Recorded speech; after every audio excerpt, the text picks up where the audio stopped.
وہ مجھے کسی طرح نقصان دینے کی کوشش کرتے تھے، دو دو ڈنڈے مارتے تھے، 3 دن تک ہاتھ سے تکلیف نہیں جاتی۔ وہ کوئی اولاد ہے کہ ماں باپ آئے اور اولاد کونوں میں چھپ کر سہم جائے، جب تمہارے ماں باپ بڑھاپے میں پہنچے اس وقت اف تک نہ کہو۔ ہمارے ہاں ایک میں نامی پڑھتا تھا تو ہمارے ایک استاد صاحب تھے، ٹیچر تھے، ہمیں کیمسٹری پڑھاتے تھے۔ وہ کہتے تھے ٹیوشن ضرور پڑھو۔ اس وقت ٹیوشن کی فیس 200 ہوتی تھی۔ اچھا مجھے ضرورت نہیں تھی ٹیوشن دے، میں کوئی ایسا قابل طالب علم تو تھا نہیں، لیکن اچھے نمبروں میں نکل جاتا تھا۔ اچھا وہ کہتے تھے ٹیوشن ضرور پڑھو، پھر اس کا طریقہ کار یہ ہوتا تھا، بیچارے استاد صاحب تھے، تو پھر ہر ہفتے ٹیسٹ لیتے تھے، 20 نمبر ہوتے تھے کہ میں ٹیسٹ اس لیے لے رہا ہوں تاکہ تم ٹاپر بنو، اور ٹیسٹ ہوتا تھا ٹیوشن پڑھانے کے لیے۔ مجھے 00 کہتے تھے، تو فیل ہے، تو فیل ہے۔ اچھا پھر 2 ڈنڈے مارتے تھے زور سے، 3 دن تک ہاتھ سے تکلیف نہیں جاتی۔ اب مجھے پتا تھا کہ ان کا میں نام نہیں لیتا، پتا تھا کہ انہوں نے مارنا ہے۔ میں نے سانس روک کے یا عزیزو پڑھ لینا ہے۔ جب ایسے گیا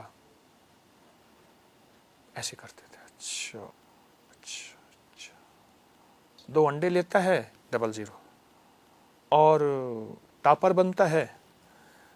اچھا میں تجھے بعد میں پوچھوں گا، جا میں تجھے بعد میں پوچھوں گا،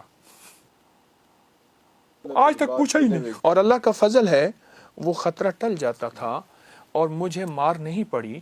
اس کا بنیاد میری قابلیت نہیں، اس نام کی طاقت، یا عزیز و 40 بار کمال ہے، بہت زیادہ۔ میرے ایک پرنسپل تھے، تو میں کو ایجوکیشن میں پڑھتا تھا، جب میں کچھ تھوڑا سا میڈیکل میں پڑھتا تھا، تو وہ مجھ سے کسی بات پہ ناراض ہوئے کہ تم فری کیوں نہیں ہوتے وغیرہ وغیرہ۔ میں کہ سر میرے مرشد نے مجھے زندگی، 17.5 سال کا تھا تو مرشد کے ہاتھ آ گیا۔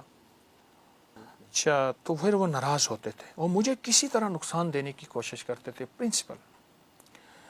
تو میں نے پرنسپل کا تصور کر کے 40 بار یا عزیزو پڑھنے کا مزاج بنا لیا۔ اچھا پرنسپل کبھی کبھی نا اچانک کلاس میں آ جاتے تھے، تو ٹیچر اٹھ جاتے تھے، پروفیسر ہمارے اٹھ جاتے، تو ہم پھر پرنسپل ہمارے جو ہیں وہ کلاس پھر لینا شروع کر دیتے تھے۔ تو کلاس لیتے ہوئے انہیں، وہ اصل میرے لیے آتے تھے کہ کوئی بہانہ ایسا ہو کہ اس کو بے عزت کروں، تو پھر دیکھتے تھے طارق تجھے میں جانتا ہوں، تو کرتا